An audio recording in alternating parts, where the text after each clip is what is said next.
Hi guys, welcome back or welcome to Switch to Life. And in today's video, we're going to be doing something pretty unique. We're going to be ranking all of the movies that I've seen that came out in the year of 2025. Now, with that said, there are plenty of 2025 movies that I want to see, just haven't got around to. But with that said, today we'll be ranking all of the films that I have seen in 2025. I will also give my thoughts on the way they made me feel, but I will not be giving any spoilers. So without further ado, let's dive into the video.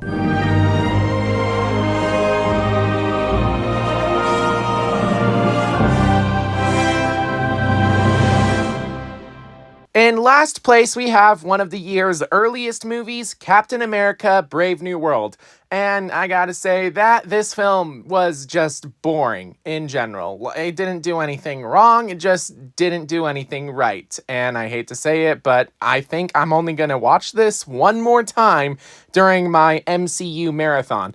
Other than that, it's best left forgotten. In 26th place, we have The Karate Kid Legends, which is the 6th film of the series, and also, I didn't really like it.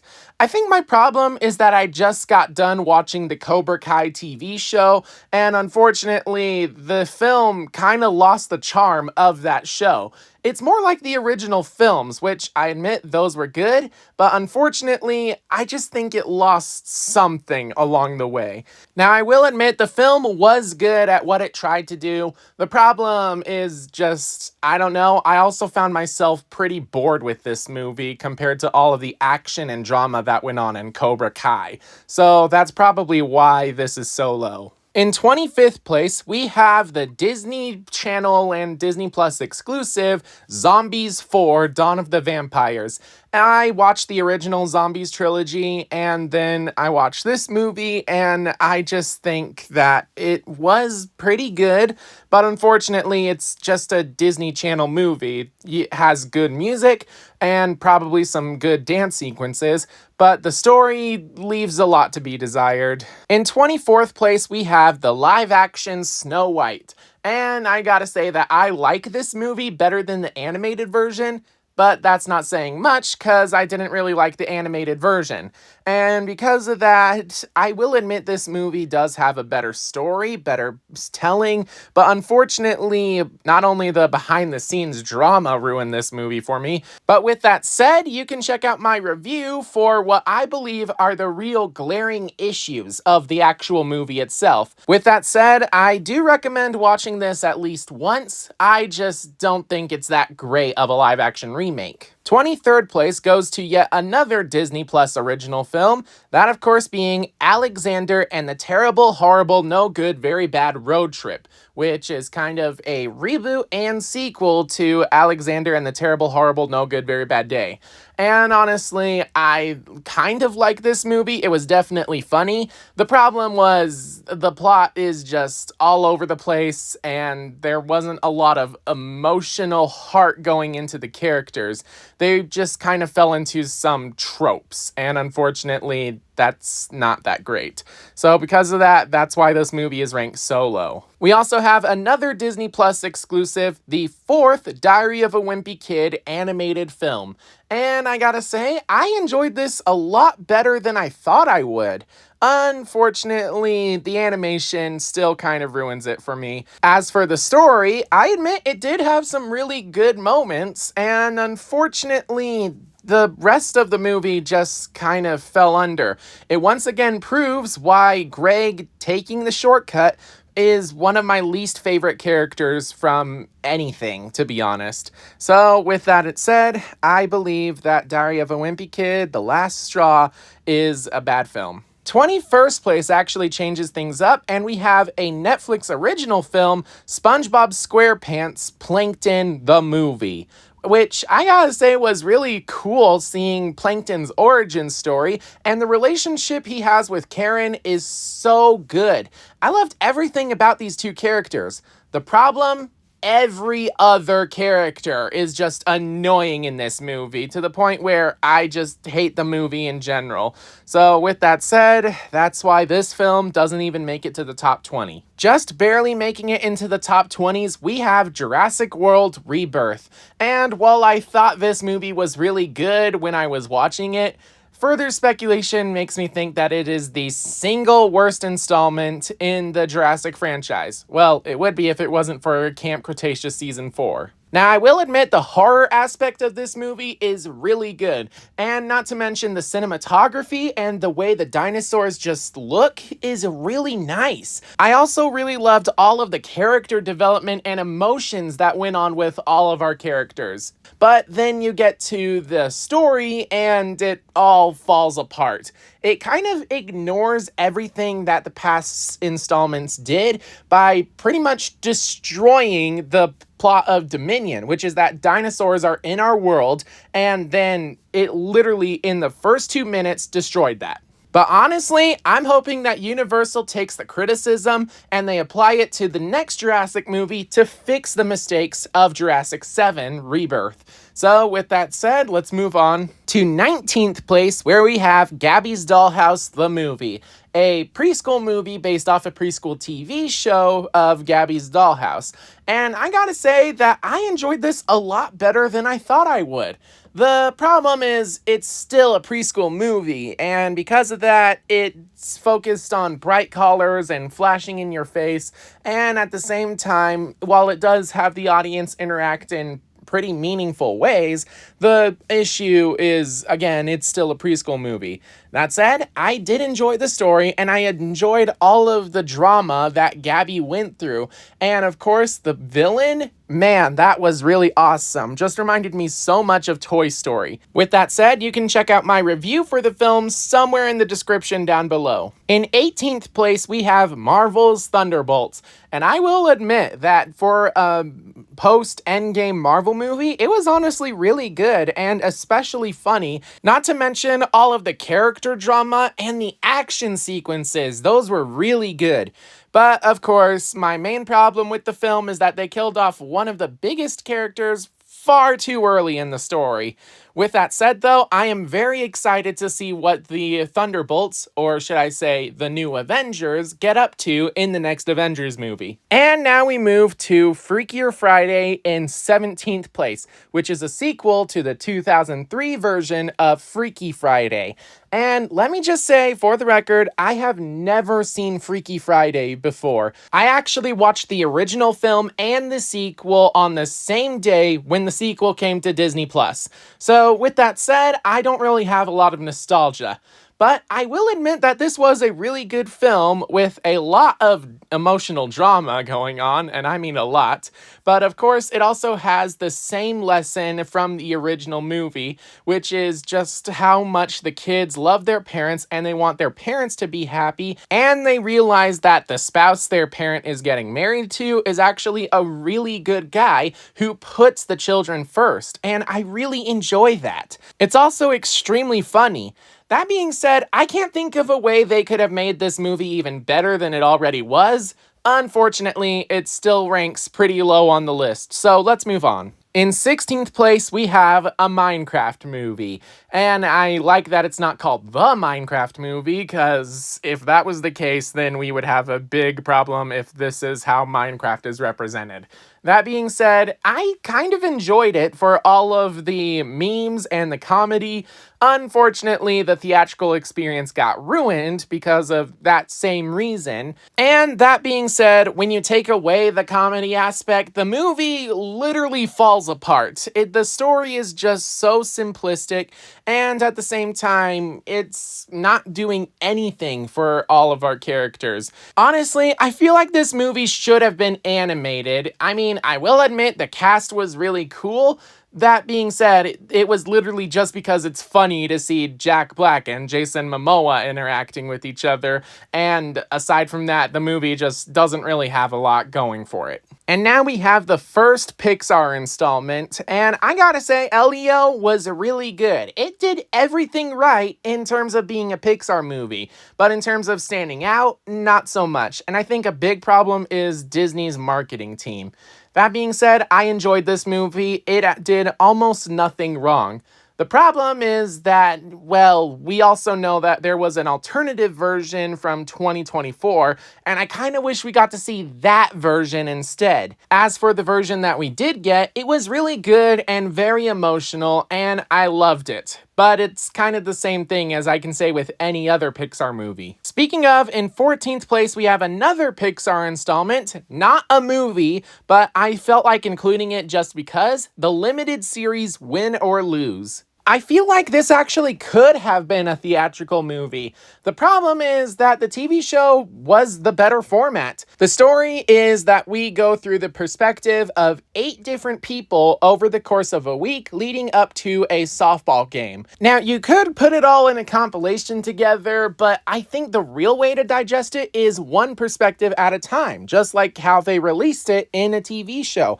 Each episode focusing on one character. It's the same events unfolding in each episode, but different perspective, and that's really cool. Not to mention the way that the inner animation just portrayed their emotions was really good. In 13th place, we have the live-action Lilo and Stitch. And let me just say that back when I was making my review, I honestly thought that the live-action remake was better than the animated version. Now, I believe that the animated version is actually superior, but I feel like both films are good in their own right and are definitely worth watching. Especially because of all of the changes that they made.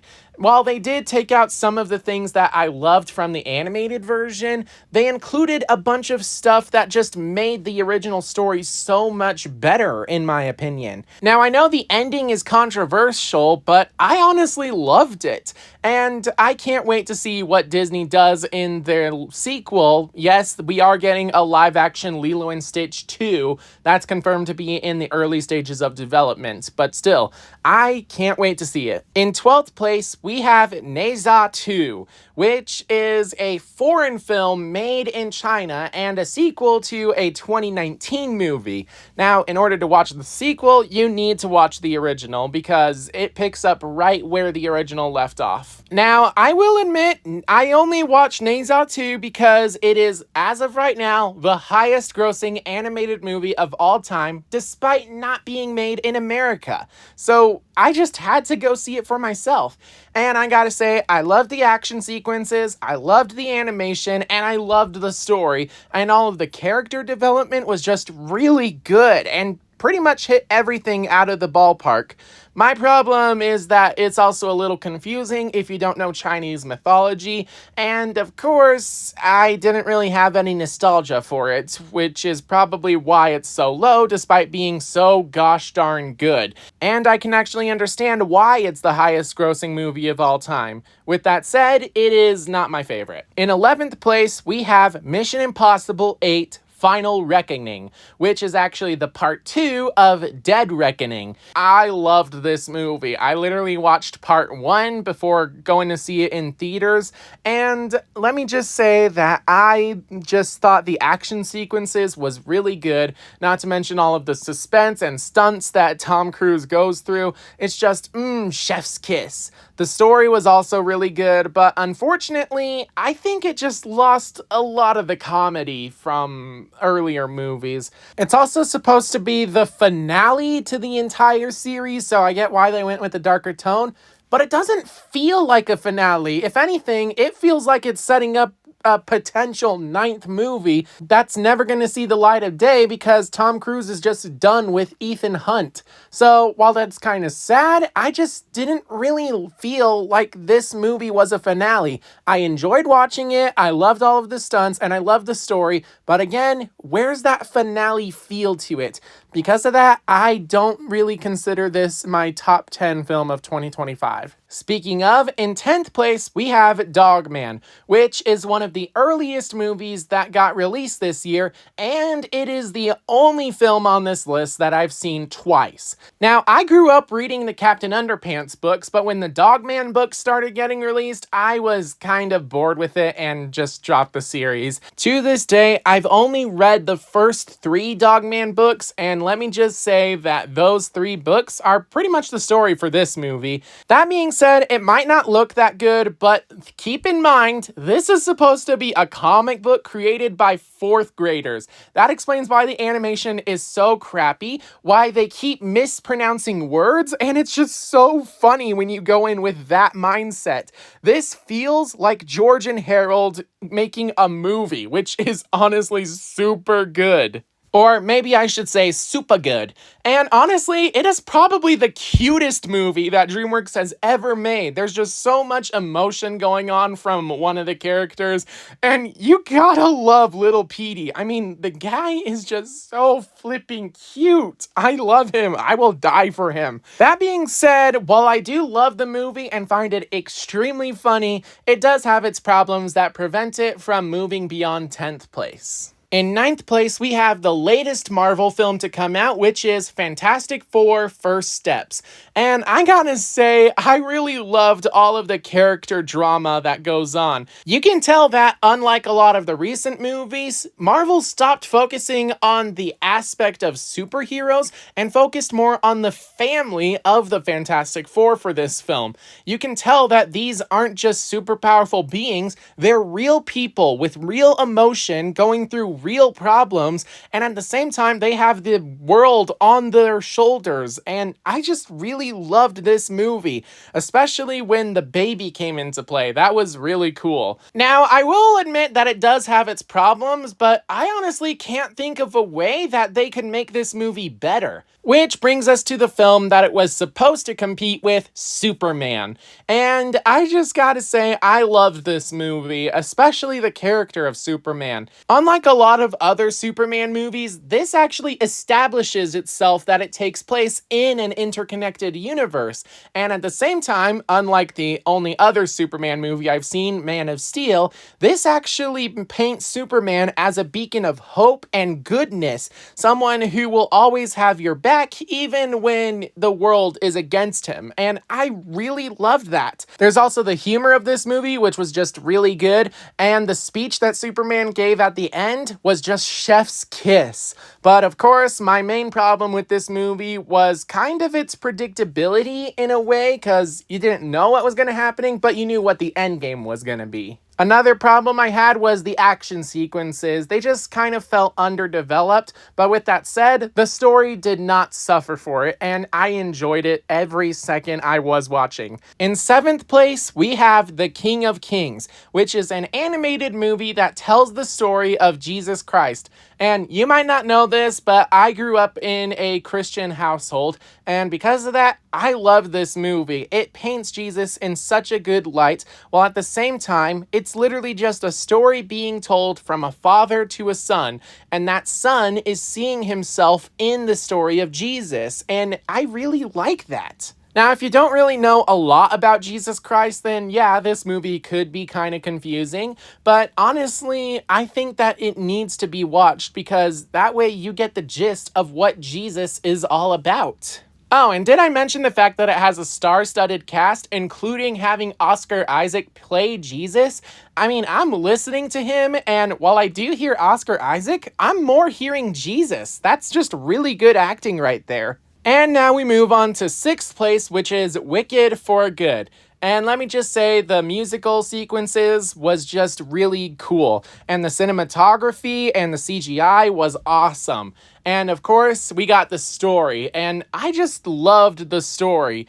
I'll admit I never saw the original play of Wicked, so I was going in blind, but I kind of figured out what the story was gonna be because I watched the original Wicked. Speaking of, I did enjoy that movie, but it was literally just school days. This movie focuses on high-stakes drama, character peril, and of course, trying to fight against politics. And I really enjoyed every aspect of this movie, but not as much as our top 5, starting with Avatar: Fire and Ash, which is the 3rd film in the series, and in my opinion, the best film. However, I saw this with my family, and they all agree that the first film was the best, and this one was just a rehash of the movie. That being said, this film truly felt like a part 2 to The Way of Water, and I loved how it closed a lot of the threads that The Way of Water left open, while still introducing a lot of other loose threads for the franchise to pick up.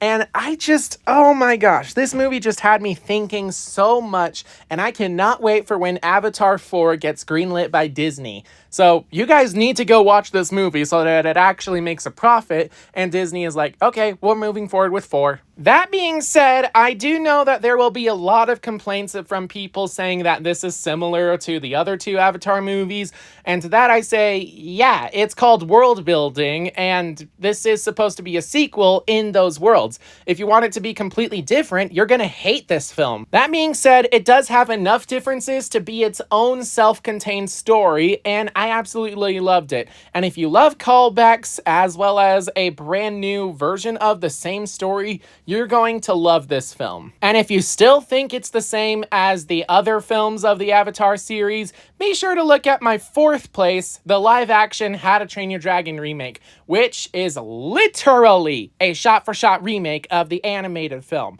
That being said, it's so high up because I loved it. I was on the edge of my seat, giddy with excitement because of the nostalgia. And I just really loved this movie. I also think it's vastly superior to the animated version of the same film because while it didn't really change a lot, it included a few new scenes that add so much to the story.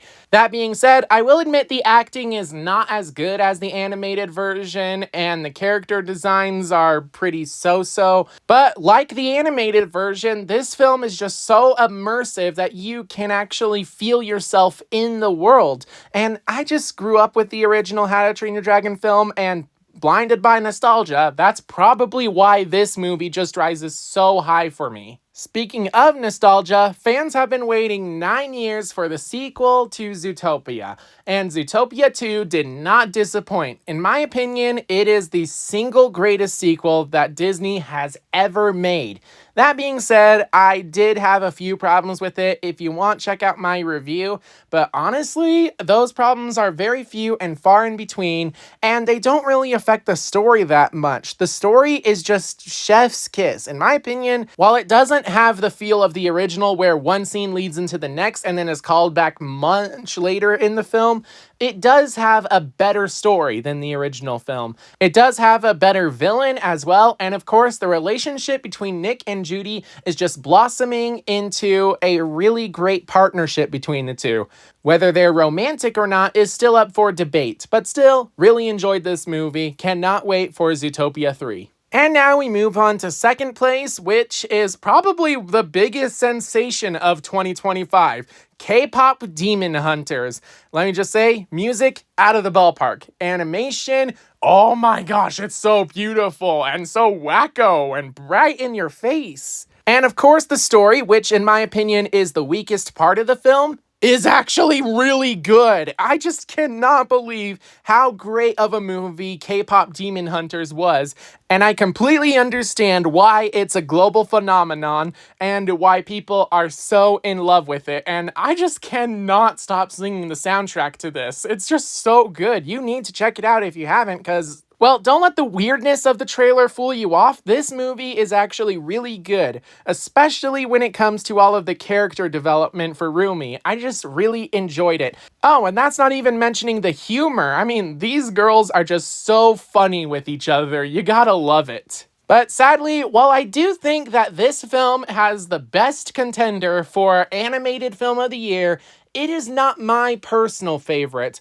That right goes to DreamWorks Animation's The Bad Guys 2. The Bad Guys 2 is just so good. I mean, I'm probably blinded by nostalgia from the original film and the fact that I actually was one of the few people who read the book series, but honestly, I loved this movie. It did everything right. It was bigger, bolder, and, forgive the pun, badder than the original movie, and that's just really good. And I can't wait to see what The Bad Guys 3 is going to bring. That being said, the only problems that I have with this movie is stuff from the original film, like the world building doesn't really make a lot of sense. Well, it had to carry over to the sequel, so that makes complete sense, and I'm not faulting the sequel for that. And of course, there's also the fact that Diane Foxington didn't get a lot of screen time, but she did get her own story arc in this film, which I absolutely enjoyed, and I cannot wait to see what they do with her in the third film when she's forced to get a lot of screen time. I'm just so excited for that. That being said, Bad Guys 2, my #1 film. I understand if it is not yours, but it is my favorite film of 2025. Thank you guys so much for watching this video and for listening to me rave about all of the 2025 movies. But of course, feel free to let me know what your favorite film of 2025 was in the description down below, and also what movie that you're most looking forward to in 2026. And if you enjoyed this video, make sure that you like and you can subscribe if you want to get more of my content. But with that being said, thank you so much for watching this video, and above all else, make sure that you're staying safe out there, and I'll see you all in the next one. Bye-bye. What's this junk? An ender pearl. Teleports you to wherever you throw it. Yeah, right. And that was the only one I had. No biggie.